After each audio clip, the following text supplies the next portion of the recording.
하나님께서 오늘 우리에게 주신 말씀 로마서 4장 1절에서 8절 말씀입니다. 우리 교독하고 마지막 절은 같이 합독하도록 하겠습니다. 로마서 4장 1절에서 8절입니다. 그런즉 육신으로 우리 조상인 아브라함이 무엇을 얻었다 하리요? 만일 아브라함이 행위로서 의롭다 하심을 받았으면 자랑할 것이 있으려니와 하나님 앞에서는 없느니라. 성경이 무엇을 말하느냐? 아브라함이 하나님을 믿음에 그것이 그에게 의로 여겨진 바 되었느니라. 일하는 자에게는 그 삭시 은혜로 여기지 아니하고 보수로 여겨지거니와 이를 아니할지라도 경건하지 아니한 자를 의롭다 하시는 이를 믿는 자에게는 그의 믿음을 의로 여기시나니 일할 것이 없이 하나님께 의로 여기심을 받는 사람의 복이 되어 다시 말한 바 불법이 사함을 받고 죄가 가려짐을 받는 사람들은 복이 있고 같이 읽겠습니다. 주께서 그 죄를 인정하지 아니하실 사람은 복이 있도다 함과 같으니라. 아멘. 하나님의 말씀입니다. 이 많은 믿음의 선배들 어거스틴이나 또 루터 같은 분들이 로마서를 통해서 하나님을 만났던 것처럼 저도 사실은 이 로마서 1장을 통해서 성경을 믿게 되고 하나님을 만나게 되었습니다. 성경에서 말하는 이 죄의 문제들, 특별히 2000년 전부터 있었던 그 죄의 대가가 무엇인가, 그런 깊이를 보면서요, 그때 당시 제가 성경을 읽기 시작하고 지금까지 이렇게 사역할 수 있는 동기가 되었습니다. 로마서가 얼마나 위대한 책이며 또 위험한 책인가 우리가 알 수 있게 됩니다. 오늘 로마서 4장에서는 그 사도 바울의 관점이 그동안 죄였다가 이제는 구원으로 옮겨지게 되는데, 이제 본격적으로 믿음으로 구원을 얻는 것이 무엇인지에 대해서 우리에게 설명하기 시작합니다. 먼저 사도 바울은 로마서 1장에서 이 편지, 로마서의 편지의 목적을 설명했죠. 무엇입니까?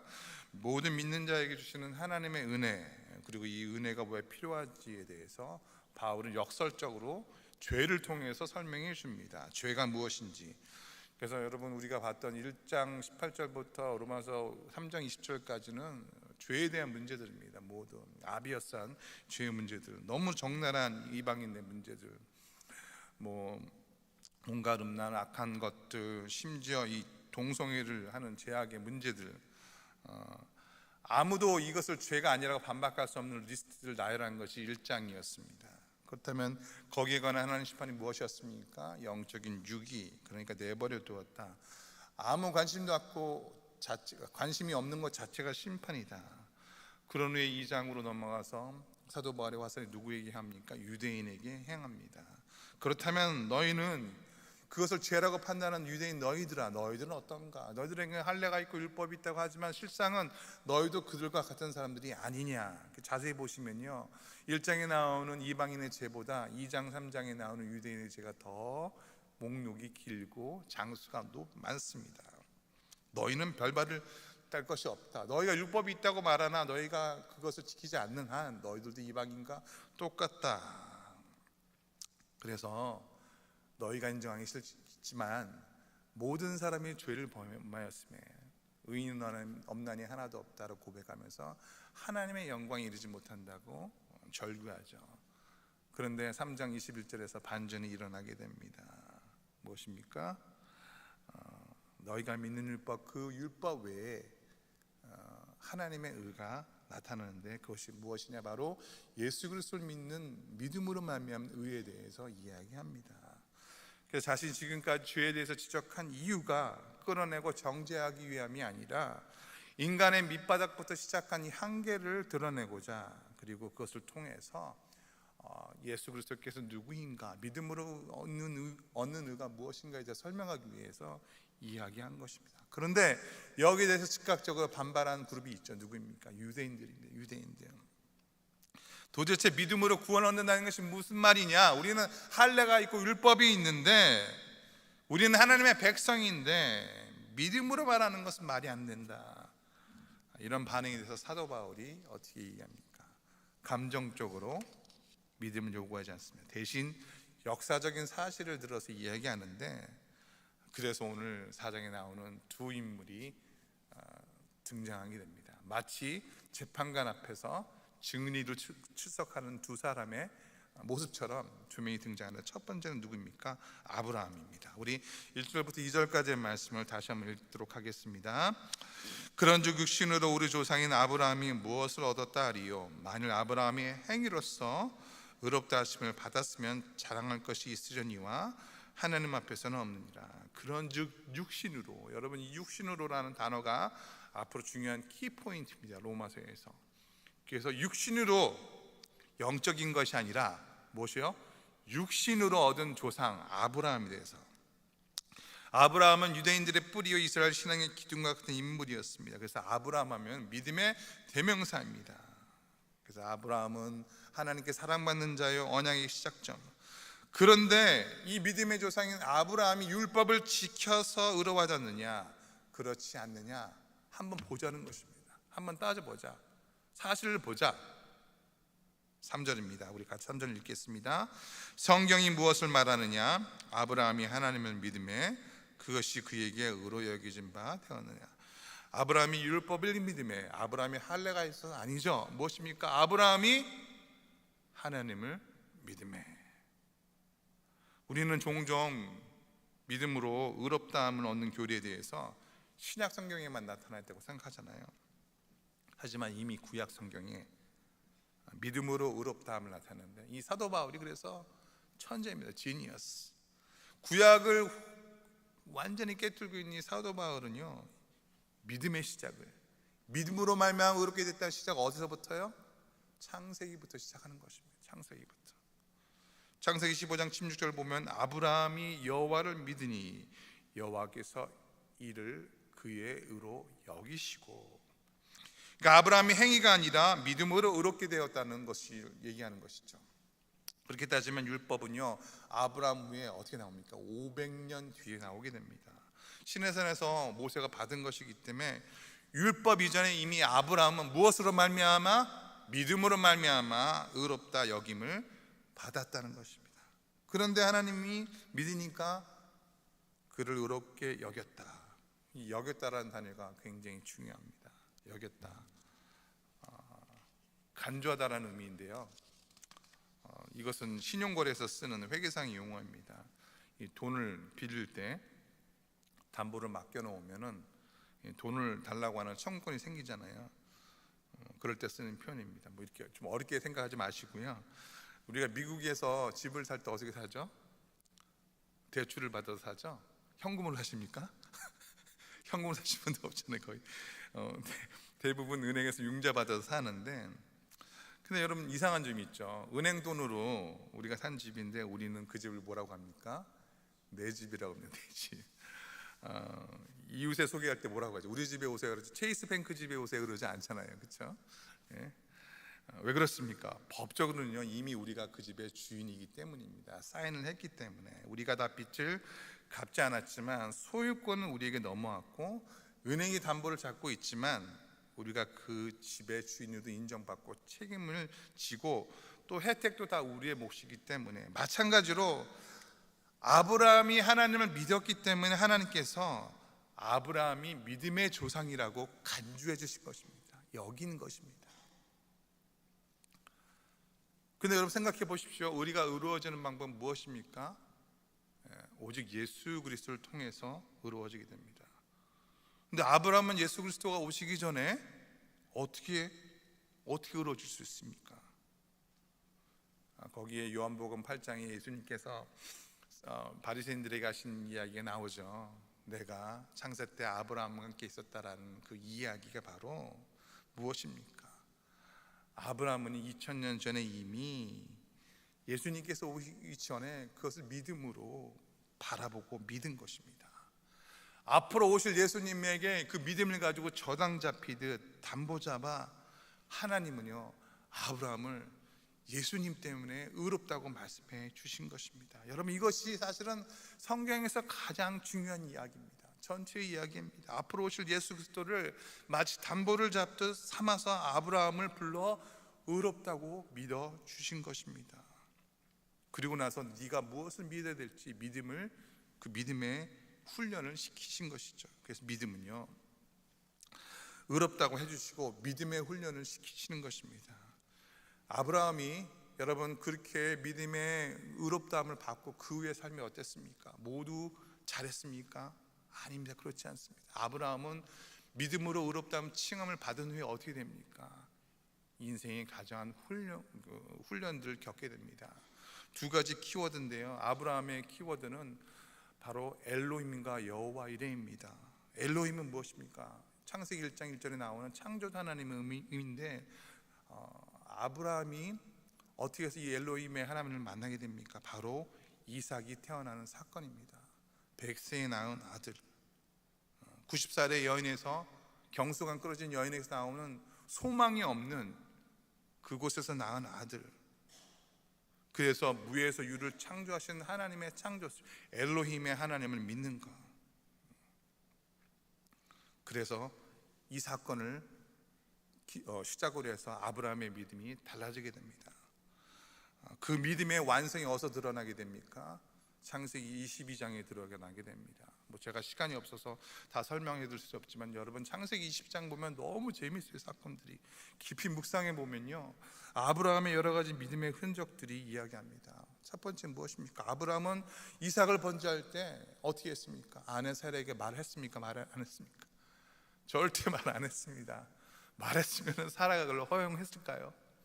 믿음의 흔적들이 쭉 드러납니다. 그리고 새벽에 일찍 떠나고 중간에 하인을 내려놓고 둘이 올라가는 거, 모든 거 sacrifice. 그리고 22장 8절 보면은 또 물어보죠. 아들이 물어봅니다. 아버지, 번제할 제물은 어디 있습니까? 그럴 때 뭐라고 얘기합니까? 하나님이 이를 위하여 친히 준비해 주시리라. 여호와 이레, 여호와 이레. 아브라함 믿음이 여기까지 오게 된 것입니다. 여러분, 우리가 인생 살면서 엘로힘과 여호와 이레의 하나님, 이 두 가지만 깨닫게 되면은 모든 문제가 해결될 줄 믿습니다. 아멘. 여러분, 우리의 문제들은 모두 엘로힘과 여호와 이레의 하나님을 믿지 못하기 때문에 인생의 비극입니다. 하나님께서 친히 준비해 주신다. 창조부터 부활까지. 왜냐? 아브라함은 이미 그 믿음이 있었습니다. 내가 이삭을 죽여 번제할게 할지라도 그 이삭을 다시 살릴 수 있는 분이 하나님이라는, 그래서 부활신앙이 여기서 등장하게 되는 것입니다. 근데 이 과정 동안 아브라함이 모두 다 잘했습니까? 아닙니다. 자신의 아내를 누이라고 2번 속이고, 또 중간에 이스마엘도 낳고 하갈 통해서 지금까지 중동의 분쟁의 원인이 되지 않았습니까? 하지만 하나님께서 일단 그를 의로 여기기로 간주했기 때문에 하나님과의 관계가 무너지지 않고 믿음의 여정을 계속해서 해가는 것을 보게 됩니다. 그래서 따지고 보면요, 갈대아 우르에서 우상을 섬기던 한 사람을 택하신 그 하나님의 은혜, 예수님께서 말씀하시지 않습니까? 이 돌들로도 아브라함의 조상이 될 수 있게 하겠다. 누구든지, 아브라함이어서가 아니라 하나님이 택한 그 사람은 누구든지 그렇게 할 수 있다는 것을 우리에게 알려주는 것입니다. 오늘도 그 하나님 우리에게 말씀하십니다. 너희는 내 딸이다, 아들이다. 내가 너를 의롭게 했다. 여러분, 이 사실을 믿으시는 여러분이 되실 예수님의 이름으로 축원드립니다. 죗값을 다 갚지 않았지만, 집값을 다 갚지 않았지만 내 집이라 부르듯 아브라함의 믿음을 보시고 하나님은 이미 의롭다고 선언해 주신 것입니다. 4절 5절에 이렇게 부연 설명해 줍니다. 우리 4절 5절 같이 읽도록 하겠습니다. 일하는 자에게 그 싹시 은혜로 여기지 아니하고 보수로 여겨지은니와 일을 아니할지라도 경건하지 아니한 자를 의롭다 하신 이를 믿는 자에게 그의 믿음을 의로 여기시나니. 일을 해서 월급 받으면 그것이 무엇입니까? 보수, 대가가 되죠. 그런데 아무것도 안 하고 월급을 받으면 그것이 은혜이자 선물입니다. 그래서 이 포도원 품꾼의 비유가 나오는데, 아침 9시 일하는 사람이나 오후 5시 일하는 사람이랑 모두 똑같이 한 데나리온씩 주잖아요. 근데 그 이유가 무엇입니까? 은혜가 무엇인지 알게 하는 것입니다. 사실 월급 받는 사람 중에 자기 보수에 만족하는 사람이 누가 있겠습니까? 모두 다, 심지어 노는 사람도 자기 월급이 작다고 생각합니다. 그러나 신앙은요, 보수를 점점 더 많이 받는 것이 아니라 은혜의 감격을 더 누리는 것입니다. 우리가 신앙생활 오래 하면 병이 걸리죠. 무슨 병입니까? 내가 좀 오래 믿었는데, 내가 이 교회에 오래 다녔는데, 그래서 주일 나오면 우리 자리가 있잖아요. 저긴 내 자리인데, 저긴 내가 있어야 되는데, 내가 헌금 많이 했는데. 여러분, 이런 거 다 필요 없다는 것입니다. 우리 믿음이 대단해서 믿음이 있는 것이 아니라 우리를 믿어주시는 분 때문에 우리의 믿음이 있게 되는 것입니다. 여러분, 우리가 다 의롭습니까? 여러분, 솔직히 새벽에 나오셔서 기도하면 그게 다 의로운 것입니까? 그렇지 않습니다. 우리가 새벽에 나와서 기도하는 이유가 있고 목적이 있지만, 그렇다고 해서 새벽 기도 안 나오는 사람들 보고 너희들은 왜 새벽 기도 안 나와? 벌써 그때부터 우리는 그 믿음이 흔들리는 것입니다. 그리고요, 신앙생활 잘 하려고 하면요, 여러분, 반드시 따라오는 것이 있습니다. 시험과 고난. 할렐루야. 할렐루야. 여러분, 한번 믿으면 믿으려고 작정해 보십시오. 금식 한번 해보려고 하십시오. 보이지 않던 음식들이 이렇게 생각납니다, 여러분. 그렇습니다.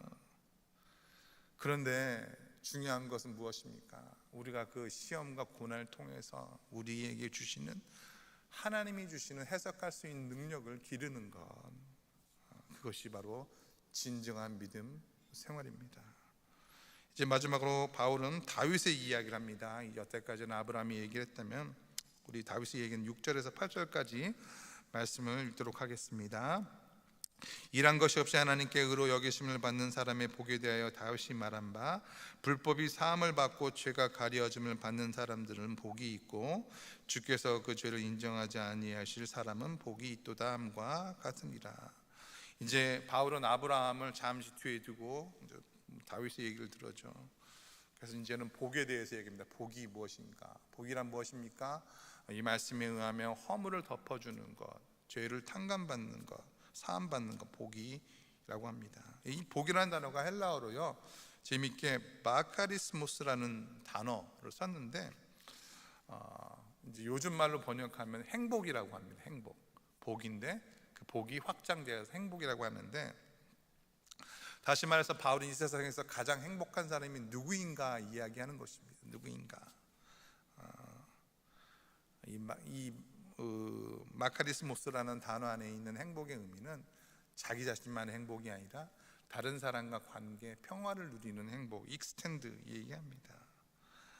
가장 축복받은 사람, 그 죄를 탕감받고 하나님께 그것이 보이지 않도록 가리움을 받은 사람, 그리고 또한 무엇입니까? 하나님께서 그를 의롭다고 하셔서 믿음으로 간주하는 사람, 여김을 받는 사람. 이것이 바로 여러분 중요한 이신칭의의 교리입니다. 바울은 진정한 행복이 개인의 노력이나 행위가 아니라 하나님의 은혜로 인한 관계 회복에 있음을 유대인이 가장 존경하는 다윗을 통해서 이야기합니다. 여러분, 오늘 여러분이 생각하는 복은 무엇입니까? 우리가 복을 성공하는 것, 또 아니면 좋은 환경, 원하는 것을 성취하는 것으로 생각합니다. 하지만 오늘 성경이 우리에게 말하는 복은 전혀 다른 것입니다. 환경이나 조건이 행복의 근원이 아니라 오직 예수 그리스도를 통해서 죄 사함을 받는 사람, 다시 말해서 자신의 행위와 상관없이 믿음으로 말미암아 하나님과의 의롭다 하심, 그러니까 하나님과의 관계가 어떻게 되지? 일직선이 되어서 화평한 사람, 그 사람을 행복한 사람, 복이 있는 사람, 그렇게 말씀하신 것입니다. 그래서 여러분, 하나님이 아브라함을 믿음의 조상을 만든 것도 무엇입니까? 믿는 구석이 하나도 없지만 그를 불러 세우셔서 했던 것처럼, 여러분, 우리가 잘나서가 아니라 하나님께서 믿어줘서 이렇게 된 것이라는 것을 여러분 기억하시기 바랍니다. 오늘 말씀 통해서 우리가 붙잡아야 될 것이 있습니다.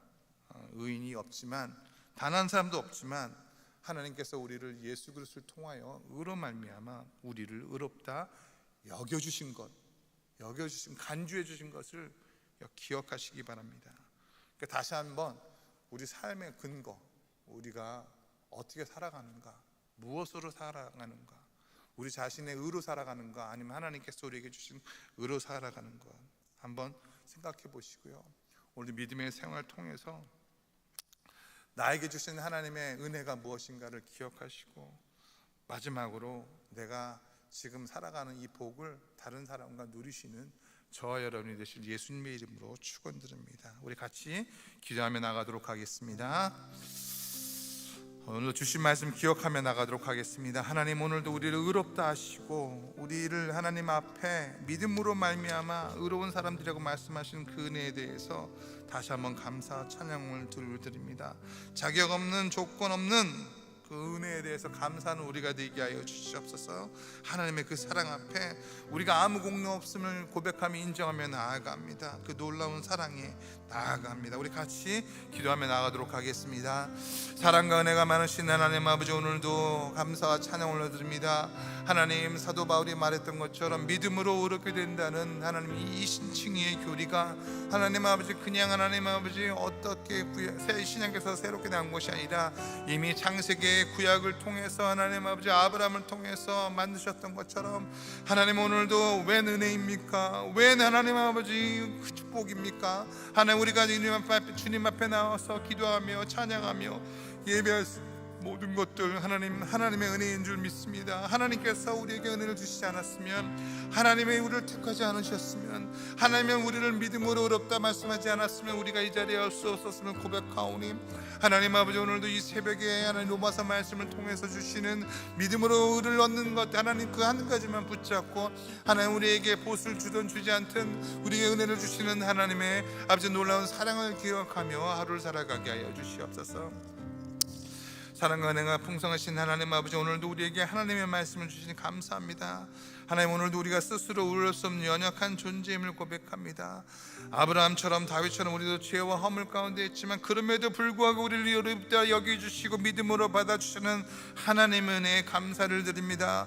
주님, 우리가 행위로가 아니라 믿음으로 살아가게 하시고 우리가 잘한 것이 아니라 하나님의 은혜로 말미암아 의롭다 하심을 받은 자임을 날마다 기억하게 하여 주시옵소서. 오늘 말씀처럼 죄사함의 은혜를 누리며 진정한 복을 맛보는 인생이 되게 하여 주시고, 또한 우리 가정과 우리 교회와 우리 직장 생활이 될 수 있도록 하나님 은혜를 베풀어 주시옵소서. 이제는 우리 주 예수 그리스도의 은혜와 하나님 아버지의 극진하신 사랑과 성령님의 감동감화 역사하심이 오늘도 하나님의 말씀을 따라서 믿음으로 의롭다 여김을 받고 그것을 다짐하며 나아가는 모든 믿음의 종들에게 지금부터 영원까지 함께 계시기를 간절히 축원하옵나이다. 아멘.